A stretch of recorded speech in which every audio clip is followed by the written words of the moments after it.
नमस्कार, मी अमृता कुलकर्णी। आजच्या या व्हिडिओमध्ये भगवान विष्णूची उपासना करण्यासाठी आपण विष्णू शांताकारम मंत्र पाहूया। शांताकारम भुजगशयनम पद्मनाभम सुरेशम विश्वाधारम गगनसदृशम मेघवर्णम शुभांगम लक्ष्मीकांतं कमलनयनं योगिभिर्ध्यानगम्यं वंदे विष्णु भवभयहरं सर्वलोकैकनाथं यं ब्रह्मा वरुणैर्द्रु रुद्रमरुतः स्तुन्वन्ति दिव्यै स्तवै वेदैः सांगपदक्रमो उपनिषदै गार्यन्ति यं सामगः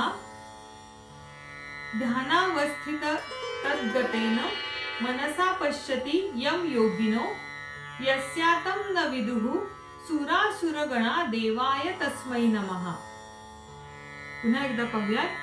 शांताकारं भुजगशयनं पद्मनाभं सुरेशं विश्वाधारं गगनसदृशं मेघवर्णं शुभांगं लक्ष्मीकांतं कमलनयनं योगिभिर्ध्यानगम्यं वंदे विष्णु भवभयहरं सर्वलोकैकनाथं यं ब्रह्मा वरुणैर्द्रु रुद्रमरुतः स्तुन्वन्ति दिव्यै स्तवै वेदैः सांगपदक्रमोपनिषदै गार्यन्ति यं सामगः ध्यानावस्थित तद्गतेन मनसा पश्यति यं योगिनो यस्यातं न विदुः सुरासुरगणा देवाय तस्मै नमः। या विष्णू स्तुतीपर श्लोकामधला पहिला जो भाग आहे तो आपल्याला बऱ्याच वेळेला माहिती असतो। दैनंदिन शुभं करोती म्हणताना आपण या श्लोकात हा श्लोक आपण बऱ्याच वेळेला संध्याकाळी म्हणतो। शांताकारम भुजगशयनम पद्मनाभम सुरेशम। शांताकारम शांत आकार म्हणजे ज्याची आकृती ज्याचा आकार आता या श्लोकामध्ये भगवान विष्णू यांचं वर्णन केलेलं आहे। शांताकारम शांत ज्यांचा आकार ज्यांची आकृती ही अतिशय शांत आहे। भुजंग शयनम भुजंग म्हणजे नाग शेषनाग ही ज्यांची शय्या आहे भुजंग शयनम। पद्मनाभम पद्मनाभम म्हणजे ज्यांच्या नाभीतून कमळाची उत्पत्ती झालेली आहे। सुरेशम सुर म्हणजे देव सुरेशम सुरांचा ईश म्हणजे जे देवतांचे देखील ईश्वर आहेत। पहिल्या ओळीचा अर्थ आपण पुन्हा पाहूयात। शांताकारम भुजगशयनम पद्मनाभम सुरेशम ज्यांची आकृती अतिशय शांत आहे। शेषनाग ही ज्यांची शय्या आहेत ज्यांच्या नाभीमधून कमळाची उत्पत्ती झालेली आहे जे देवतांचे देखील ईश्वर आहेत। विश्वाधारम गगनसदृशम मेघवर्णम शुभांगम विश्वाधारम म्हणजे जे संपूर्ण विश्वाचा संपूर्ण जगाचा जे आधार आहेत। गगनसदृशम गगन म्हणजे आकाश हे जसे अमर्यादित असते तसे गगनसदृश म्हणजे आकाशासारखे जे विशाल अमर्यादित आहेत सर्व व्याप्त आहेत। आकाश जसे सर्वत्र व्यापूनही शिल्लक राहते त्याचप्रमाणे विष्णू हे विशाल अमर्यादित आकाशाप्रमाणे सर्व व्याप्त आहेत। मेघवर्णम नील मेघाप्रमाणे ज्यांचा वर्ण आहे। शुभांगम ज्यांचे सर्व अंग अतिशय शुभ आणि संपूर्ण आहे। विश्वाधारम गगनसदृशम मेघवर्णम शुभांगम म्हणजे जे संपूर्ण जगाचा आधार आहेत जे विशाल अमर्यादित आकाशाप्रमाणे सर्व व्याप्त आहेत। नील मेघाप्रमाणे ज्यांचा वर्ण आहे ज्यांचे सर्वांग अतिशय शुभ आणि संपूर्ण आहे। लक्ष्मीकांतम कमलनयनम योगिभिर्ध्यानगम्यम लक्ष्मीकांतम म्हणजे जे लक्ष्मीचे पती आहेत। कमलनयनम जे कमळाप्रमाणे ज्यांचे नेत्र आहेत। योगिभिर्ध्यानगम्यम योगी ध्यान करून ज्यांना प्राप्त करतात ध्यानगम्यम ध्यान करून ज्यांना ते प्राप्त करतात। लक्ष्मीकांतम कमलनयनम योगिभिर्ध्यानगम्यम जे लक्ष्मीपती आहेत कमळाप्रमाणे ज्यांचे नेत्र आहेत आणि योगी ध्यान करून ज्यांना प्राप्त करतात। वंदे विष्णु भवभयहरम सर्वलोकैकनाथम भवभयहरम म्हणजे जे जन्म आणि मृत्यू याविषयी मनुष्याच्या मनामध्ये जे भय आहे, मनुष्याच्या किंवा प्राणी मात्रांच्या मनामध्ये जे भय आहे, जे जन्म आणि मृत्यूच्या भयाचा विनाश करतात, भवभय हरम, हे भयाचे जे हरण करतात, विनाश करतात. सर्व लोकैकनाथम, जे सर्व लोकांचे स्वामी आहेत. सर्व लोक म्हणजे तीनही लोक, स्वर्ग, पृथ्वी, पाताळ, या तिन्ही लोकांचे जे स्वामी आहेत. वंदे विष्णू, अशा या विष्णूंना मी नमस्कार करतो. वंदे विष्णू भवभयहरम सर्व लोकैकनाथम, म्हणजे जे जन्म मृत्यूच्या भयाचा विनाश करतात, जे सर्व लोकांचे स्वामी आहेत, अशा विष्णूंना मी नमस्कार करतो. या श्लोकाचा आपण पुन्हा एकदा अर्थ पाहूयात. विष्णूचे वर्णन या श्लोकामध्ये केलेले आहे.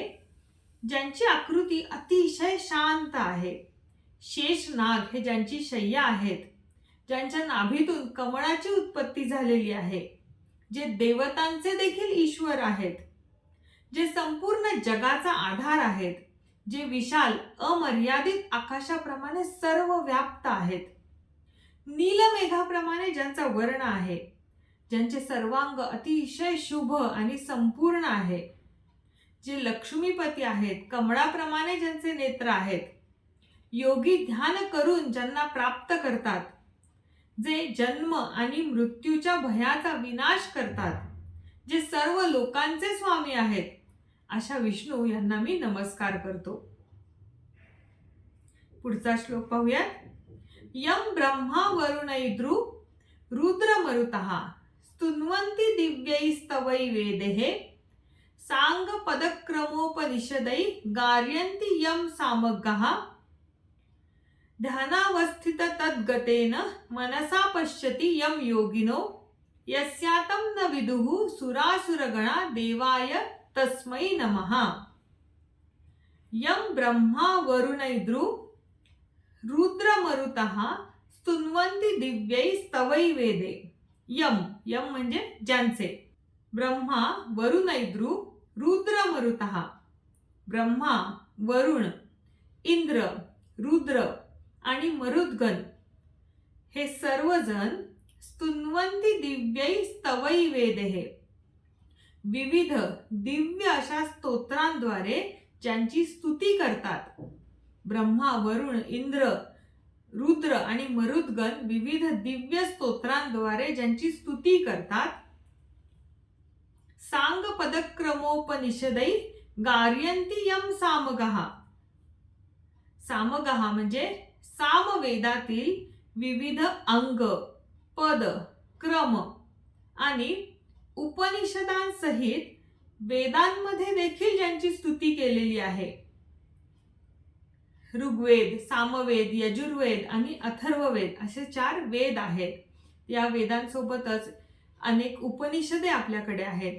हे सर्व वेद आणि उपनिषदे यांच्यामध्ये ज्यांची स्तुती केलेली आहे. ध्यानावस्थित तद्गतेन मनसा पश्यति यम योगिनो.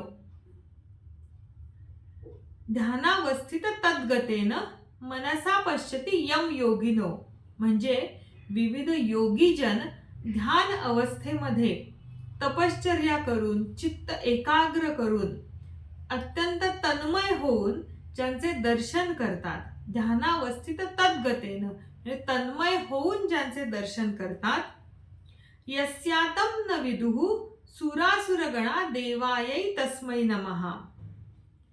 सुरासुरगणा, सुर आणि असुर म्हणजे देवता आणि असुरगण यापैकी कोणीही ज्यांचा अंत जाणून घेऊ शकत नाही, अशा त्या परमपुरुष नारायणास मी वंदन करतो. अशा त्या परमपुरुष नारायणाचे मी वंदन करतो, त्याला मी नमस्कार करतो.